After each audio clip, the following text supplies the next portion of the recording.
Welcome back guys to next in novel. तो आज के दिन से एक न्यू स्टोरी का आगाज होने वाला है, जहां पर इस स्टोरी को नाम battle of the two gods दिया गया है, जिसमें कि एक साइड पर होने वाली है क्यान नेंगशुई एंजल गॉड, जो कि स्काई की गॉडेस है। एंजल की पावर उसका ओरिजिन है और एंजल गॉड का काम भी लोगों को प्रोटेक्ट करना ही होता है। वहीं पर दूसरी साइड पर मौजूद है सी गॉड, जिसका ओरिजिन सी का है, जो कि ओशियन का गॉड है और उसका नाम तांगसेन है। और सी गॉड का काम भी लोगों को प्रोटेक्ट करना ही होता है, मगर इन दोनों की आपस की फाइट की वजह से और चियालिंग गेट पर चल रहे इश्यूज, तियानडू एम्पायर और वहान एम्पायर के दरमियान चल रहे सारे इश्यूज की वजह से इन दोनों को आपस में फाइट करना होगी, जिसकी वजह से ही इसे battle of the two gods का नाम दिया गया है। तो सबसे पहले तो मैं नॉवल की स्टोरी को वहीं से कंटिन्यू करता हूँ और आप सबको थोड़ा थोड़ा कर बीच में से भी बता देता हूँ कि तांगसेन के सी गॉड बनने के बाद कुछ ऐसे इम्पोर्टेंट प्रोसेस थे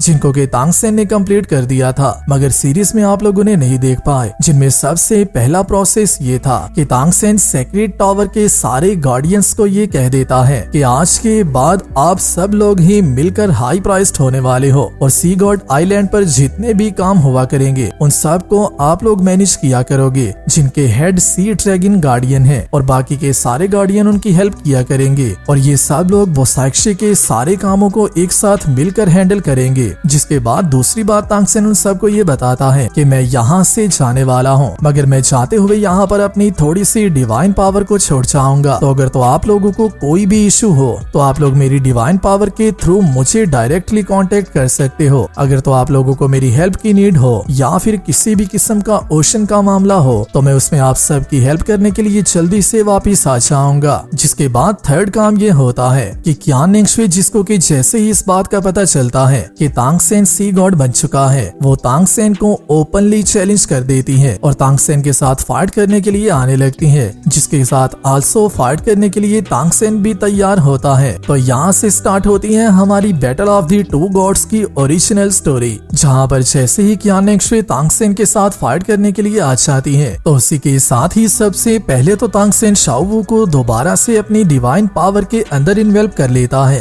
और उसी के साथ साथ शाओवू की डबल प्रोटेक्शन के लिए तांगसेन उसे अपने बैग में पुट करने के बाद वापिस अपने बेल्ट में सेव कर लेता है, जहाँ पर शुरू से तांगसेन शाओवू की बॉडी को रखता आया था। जिसके साथ ही तांगसेन भी फाइट करने के लिए तैयार हो जाता है और उसी के साथ ही अपने सी गॉड ट्राइडेंट को बाहर निकाल लेता है, जिसकी वजह से यहाँ पर काफी ज्यादा अमेजिंग सी ब्लू गोल्डन लाइट एक्सप्लोड होती है, जो कि सी गॉड की डिवाइन एनर्जी होती है, जो कि सारी ही एक वेव की तरह यहाँ पर ब्लो होती है। मगर वहीं पर क्यान नेंगशुई काफी ज्यादा गुस्सा हो चुकी होती है, क्योंकि यहाँ पर आने से पहले भी क्यान नेंगशुई की डिवाइन पावर ने ये सेंस कर लिया होता है कि तांगसेन शाओवू के साथ टाइम स्पेंड कर रहा है, जिसकी वजह से क्यान नेंगशुई का मूड टोटली एंगर में चेंज हो चुका होता है और क्यान नेंगशुई काफी ज्यादा गुस्सा हो चुकी होती है। मगर तांगसेन ने जिस डिवाइन एनर्जी को अभी अभी शॉर्ट किया होता है उसकी वजह से क्यान नेंगशुई काफी ज्यादा दूर जाकर गिरती है और ये टोटल डिस्टेंस 10 किलोमीटर तक का होता है, जहाँ से आप लोग इस बात का अंदाजा भी लगा सकते हो कि आल्सो तांगसेन की पावर भी किस लेवल को रीच कर चुकी है। तांगसेन सिर्फ अपनी डिवाइन पावर के प्रेशर का यूज करते हुए एक फर्स्ट क्लास गॉडेस को बहुत ही आसानी से 10 किलोमीटर तक दूर गिरा देता है। हालांकि क्यान नेंगशुई को इस बात का पता भी होता है कि तांगसेन के साथ ओशियन में फाइट करना क्यान नेंगशुई के लिए टोटली अनफेवरेबल है, मगर फिर भी क्यान नेंगशुई ने अभी तक इतने ज्यादा दिन से गॉड ऑफ एंजल्स की सारी डिवाइन प्रिंसिपल्स को बहुत ही आराम से कल्टीवेट किया होता है और उसी के साथ ही साथ उसने तांगसेन के साथ अपनी काफी ज्यादा बैटल्स के प्रोसेस को या फिर उसके रिजल्ट्स को ऑलरेडी सोच लिया होता है, जहाँ पर क्यान नेंगशुई ने तांगसेन के साथ अपनी सारी गुजरी फाइट्स को दोबारा से नजर में रखते हुए तांगसेन के लिए न्यू टेक्निक्स को क्रिएट करने की कोशिश तो की होती है, मगर अभी के लिए तांगसेन की अपनी पावर ही क्यान नेंगशुई की पावर से ज्यादा हो चुकी हुई है, जिसकी वजह से क्यान नेंगशुई को इस बात का पता भी होता है कि चाहे तांगसेन के साथ किसी भी जगह पर फाइट क्यों न कर ली जाए, अगर उसके साथ फॉरेस्ट में भी फाइट कर ली जाए तो फिर भी क्यान नेंगशुई उसे किल नहीं कर सकती, क्योंकि स्टार्ट वो फॉरेस्ट में लास्ट के टाइम भी ऐसा ह्यूमन भी तांगसेन बहुत ही आसानी से क्यान नेंगशुई से बचकर भाग गया था, जिसकी वजह से क्यान नेंगशुई को इस बात का पता होता है कि वो तांगसेन को ज्यादा नुकसान नहीं पहुंचा सकती, जिसकी वजह से क्यान नेंगशे अपनी ओवर बियरिंग पावर का यूज करते हुए तांगसेन पर ब्लाइंडली अटैक करने का सोचती है, क्योंकि क्यान नेंगशे को इस बात का अच्छे से पता होता है कि ना तो क्यान नेंगशे टैलेंट में तांगसेन का सामना कर सकती है, ना टाइमिंग, ना लोकेशन और ना ही किसी भी और चीज का एडवांटेज ले सकती है। हालांकि क्यान नेंगशे तांगसेन से काफी ज्यादा ओल्ड भी होती है, मगर फिर भी बैटल एक्सपीरियंस की बात की जाए तो क्यान नेंगशे तांगसेन से काफी ज्यादा पीछे है, जिसकी वजह से क्यान नेंगशे को इस बात का पता होता है कि तांगसेन चाहे कितना भी वीक क्यों ना हो जाए, तांगसेन अपनी सेकंड स्पिरिट पावर का यूज करते हुए अपनी गार्डियन स्पिरिट की वजह से क्यान नेंगशे को लास्ट के टाइम भी काफी ज्यादा हैवी ब्लो दे पाया था। मगर उसी के साथ ही साथ तांगसेन के अपने विजडम और अपने डिटर्मिनेशन की वजह से तांगसेन की स्पिरिट पावर क्यान नेंगशे की स्पिरिट पावर को भी काफी ज्यादा टाइम सरपास कर देती है। हालांकि जब के वक्त क्यान नेंगशे तांगसेन के सामने गॉड बनकर आई थी, तब के वक्त भी तांगसेन ने अपने बुद्धा स्टीयर का यूज करते हुए नियरली क्यान नेंगशे को किल ही कर दिया था, जिसकी वजह से क्यान नेंगशे इतने ज्यादा शॉक्स को लेने के बाद तांगसेन के गॉड बनने के टाइम तक सिर्फ अपनी सारी एबिलिटीज को ही पावरफुल नहीं बनाती आई, बल्कि उसी के साथ ही साथ क्यान नेंगशे ने काफी ज्यादा और भी एबिलिटीज को काफी ज्यादा एडवांस कर लिया होता है। और अभी के लिए तो क्यान नेंगशे उस तांगसेन का सामना करने वाली है जो कि आल्सो एक गॉड लेवल पर पहुंच चुका हुआ है, जिसकी वजह से अभी के लिए तांगसेन को डिफीट करना क्यान नेंगशे के लिए और भी ज्यादा मुश्किल काम हो चुका होता है। क्यान नेंगशे के पास अभी के लिए सिर्फ इतना ही एडवांटेज मौजूद होता है कि वो तांगसेन से कुछ देर पहले ही गॉड बनी थी और क्यान नेंगशे के पास गॉड लेवल पावर की थोड़ी सी ज्यादा अंडरस्टैंडिंग होती है, क्योंकि तांगसेन अभी कुछ देर पहले ही गॉड बना है, जिसकी वजह से ही क्यान नेंगशे अभी के लिए भी अपनी सारी बैटल को सिर्फ स्काई के लिए ही अरेंज कर रही होती है, जहाँ पर क्यान नेंगशे को ज्यादा से ज्यादा एडवांटेज मिल पाए, ना कि ओशियन में जहाँ पर तांगसेन को एडवांटेज हो। मगर जैसे ही क्यान नेंगशे तांगसेन से दूर जाती है, उसी को देखते ही तांगसेन छोटी सी स्माइल देता है और उसी के साथ ही अपने माइंड में सोचता है शायद से क्यान नेंगशे ने काफी न्यू चीजें भी सीख ली हैं। मगर क्या तुम्हें सच में ऐसा लगता है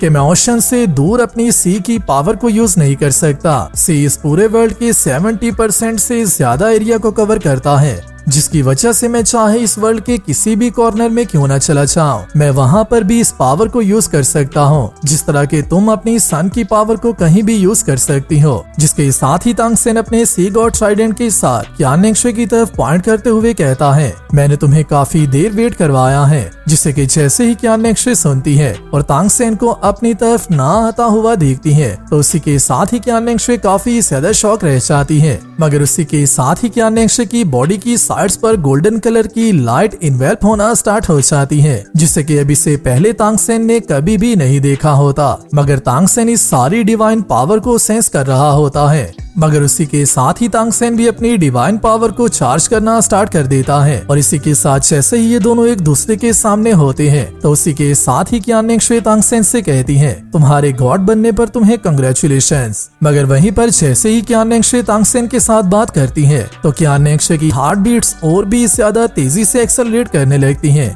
जिसकी के क्यान नेंगशे को समझ नहीं आ रही होती कि आखिरकार ये सब किस वजह से हो रहा है, क्योंकि तांगसेन के कैरेक्टर के अंदर एक इस तरह की मिस्ट्री ऐड हो चुकी होती है और एक ऐसा टेम्परामेंट आ चुका होता है जिसे कि क्यान नेंगशे भी समझ नहीं पा रही होती। जिसके साथ ही तांगसेन क्यान नेंगशे से कहता है, तुम्हें अभी के लिए कुछ भी कहने की जरूरत नहीं है, क्योंकि मुझे तो ऑलरेडी ऐसा लगता है कि अभी के बाद मैं तुम्हें किसी वक्त भी हेड ऑन फेस कर सकता हूँ। तुम्हारा मेरे गॉड बनने तक का वेट करने का काफी ज्यादा शुक्रिया। मगर आज के दिन मैं तुम्हें एक बात बता देता हूँ कि अगर तो मैं इस मैच को जीत जाता हूँ, तो फिर मैं भी उसी तरह ही करूँगा जो कि तुमने किया था, और मैं तुम्हें किल नहीं करूंगा और तुम्हें एक सेकंड चांस दूंगा और एक फेवर भी दूंगा। जो सुनते ही क्यान नेंगशे काफी ज्यादा शॉक हो जाती है, क्योंकि क्यान नेंगशे के माइंड में अभी भी सारा वही व्यू चल रहा होता है जहां पर क्यान नेंगशे जैसे ही अपना एंजेलिक एग्जाम दे रही थी, तो तांगसेन और क्यान नेंगशे के दरमियान जितना भी सारा रोमांटिक प्रोसेस हुआ था,